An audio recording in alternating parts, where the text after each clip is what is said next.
Thank you all so much for being here today. I'm Bonnie Bowman. I'm a Public Information Officer for the Minnesota Bureau of Criminal Apprehension. We have been assisting the Winona Police Department in investigating this case. Today you'll hear from Winona Police Chief Tom Williams, Fillmore County Sheriff John DeGeorge, and BCA Special Agent in Charge Michelle Frascone. We will have time for questions after they give their prepared remarks. However, I do want to let you know that as of today, we will not be able to comment on any charges or charging decisions. That is something we'll be able to discuss at a later date, but that is not something we will comment on today. I appreciate you respecting that and also respecting the family as we continue moving through this process. At this time, I'm going to invite up Chief Williams. Good afternoon. I'm Winona Police Chief Tom Williams. We are here today to announce that human remains were found yesterday in Fillmore County. This morning, the Southern Minnesota Regional Medical Examiner's Office performed an autopsy. Law enforcement has confirmed the remains are those of Madeline Kingsbury. Unfortunately, while this discovery is not what we were hoping for, we are thankful to be able to bring Maddie home to her family. Her body was found by a Fillmore County investigator on a remote stretch of road off Highway 43 north of Mabel at approximately 1:30 p.m. yesterday afternoon. Digital evidence collected by investigators led us to this area. It should be noted that the location of Maddie's body was off a low-maintenance public roadway and was not property owned by the Fravel family or any of their relatives. The area had been previously searched, but Maddie's body was covered and concealed in such a manner that she was not visible. To say the least, the last 69 days have been frustrating, full of heartache and pain for the family, law enforcement, and the community. But during this time, the family never gave up. Law enforcement never gave up. The community never gave up. We want to recognize that the support from volunteers, public safety professionals, and all the media outlets were instrumental in keeping the blue light shining in order to bring Maddie home. We have said that we will hold anyone involved in Madeline's disappearance accountable, and we are here to tell you that we will hold steadfast on that commitment. We are asking everyone to respect the family's privacy and allow them the time to grieve and mourn the loss of Maddie.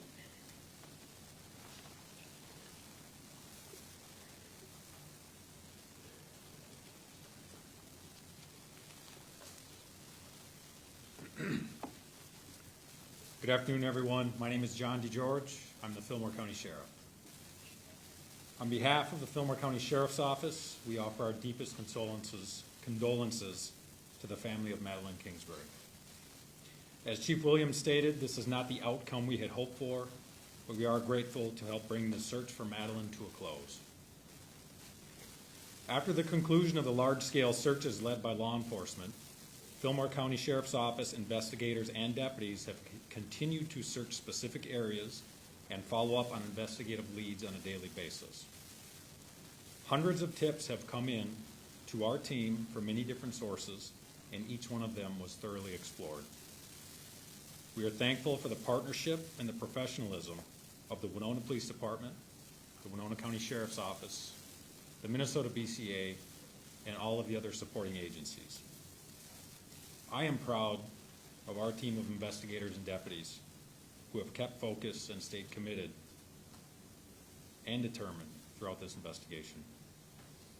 Our focus now is to continue to assist the Winona Police Department with every resource available to us to ensure that an accurate and complete investigation is prepared. Thank you.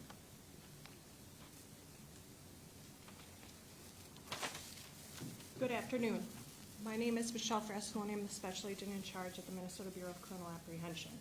We want to express our gratitude for the incredible partnership that has been allowed by this team to successfully find Maddie.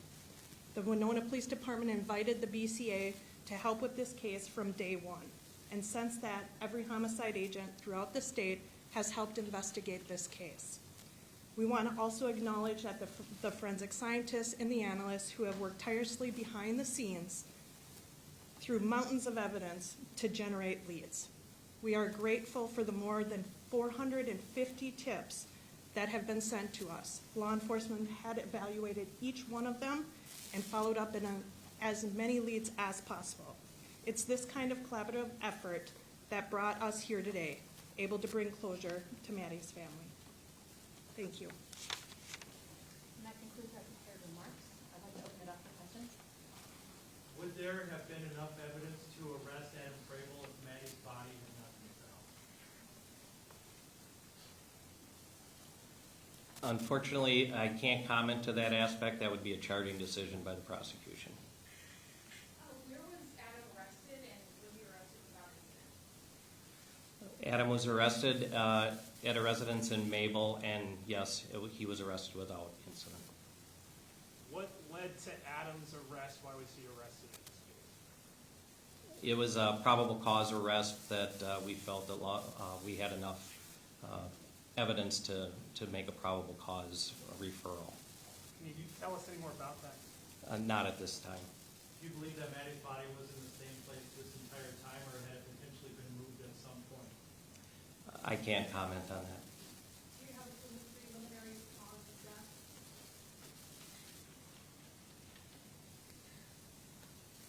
death? Not at this time. That was one of the reasons for the delay. Are there any other questions? Can you tell us more about the digital evidence that led you there? We actually, to be specific on the digital evidence, no, we've had mountains of digital evidence that's related to phone data as well as computer data. Do you think the crime occurred in Winona County or Fillmore County? I can't comment on that. That'll be a charging decision by the prosecution.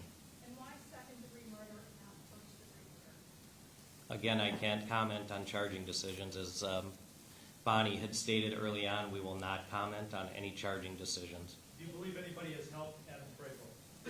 Still under investigation, and I'm not willing to comment on that. Can you describe what concealed and covered means? She was in a wooded area off of a gravel road. That's all I'm prepared to say. You said that there was a delay in cause and manner of death. Are they able to determine that? Again, I can't comment on that. That would have to come from the medical examiner's office. You said Maddie's body was found in a public area, but you mentioned that it was not found on any land owned by Frabel or his relatives. How close is the property, Frabel's property or Frabel's relatives' property to where Maddie was found? The Frabel property is within the same area of Fillmore County. I would say within several minutes of where this is, and I think that's about as specific as we want to get. And can you just reiterate how the body was found yesterday afternoon? An investigator was following up on a tip related to electronic evidence, and checked the area and located Madeline's body. Could you describe the previous searches that had taken place there, how thoroughly that area had been looked at? Specifically, I can't tell you how thoroughly that area has been looked at. What I can tell you is that we have searched with volunteer teams and with law enforcement in that general area, as well as most of the rest of that part of the county. But as indicated earlier, there were efforts made to conceal the location of the body, and it was not visible from the roadway. Was it something that you could walk right by this and not see it, if there had been searchers there? Was it something that required very close inspection? I don't think that we're prepared to comment on that right now. Sheriff, we talked to some of you out there about the emotional toll this has been on all of law enforcement. Could you talk about that moment yesterday around 1:30 when your deputy called in what they had discovered? What was that moment like for all of you? Well, our focus always remains on the job at hand. So our focus is always going to be, and was in that case, what do we need to do next? We certainly recognize that this is emotional, and it is for us as well as everyone else, but priority number one is we've got a job to do and maintain professionalism. You mentioned that the remains were found at 1:30. What time was Adam Frable arrested? I think he was arrested, I would say, later in the afternoon. I don't know that off the top of my head. Sorry, Chief? 5:20. 5:20, By police officers or sheriffs? sheriff's deputies. What was his demeanor like when he was in custody? I don't think we're prepared to comment on that right now. It went without incident. Was the deputy alone, or was this where he was kind of? No, the deputy was not alone. He was with other deputies. Okay. To clarify, do you mean during the arrest or during the search? I'm sorry, during the search. During the search, during the search, the investigator that found Maddie was by himself. A few weeks ago, a special prosecutor was brought in to kind of help with this case. What's his role going to be moving forward?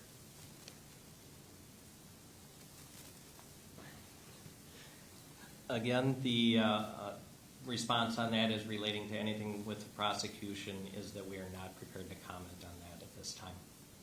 And how has this case affected law enforcement with such high emotions now? As Sheriff DeGeorge said, it's taken a lot of effort by everybody, and not just law enforcement, but volunteers as well. We know what the task at hand is. We know that we have a job to do. Everybody stepped up, and we did what we were required to do, and we will continue to do that through the trial stage of this as well. Was this the biggest mass search in most of your all's careers?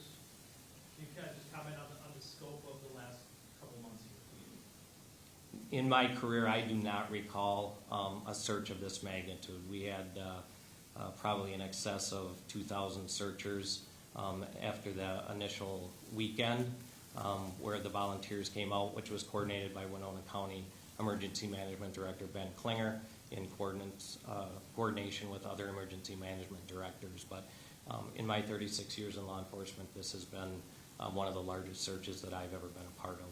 I know you received a lot of tips. Were there tips that ultimately were helpful in finding what you needed to find? I can't comment on that at this stage. And what is next in this case? We have to continue to follow up on all of the evidence that we have collected to date, as well as evidence that was collected yesterday. And we still have to review all witness statements and wait for the results from the medical examiner's office to see if there's any further follow-up from that office as well. So what happens with Madeline's two children who gain custody? That would be a child protection Winona County venue, and I'm not prepared to speak to that. Is the delay with the medical examiner also leading to the delay in the charging decision? Or does that fall under charging? That falls under charging. Has Threefold talked with law enforcement, or? I'm not prepared to speak to that. It's still an active and ongoing investigation. We have time for a couple more. I know there are a lot of long hours and many, many agencies helping with this to date. Does that change at all going forward?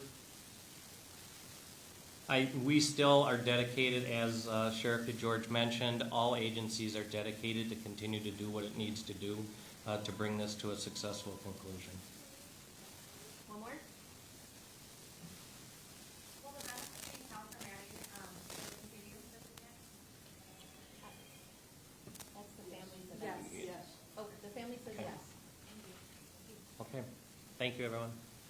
Also, just to clarify, the reason we are not prepared to comment on charging decisions is not in an effort to conceal anything. It's because our primary focus is to protect this case and protect the prosecution. And so that is the reason we are not prepared today to speak on any charging decisions or any information related to that. I just wanted to be clear as to our motivations for not sharing any of that information. Thank you again all for being here today. We appreciate your continued coverage and support as we work through this case. Everyone behind me, the BCA, the local police, and the local county sheriffs are all here to the end of this case. Thank you.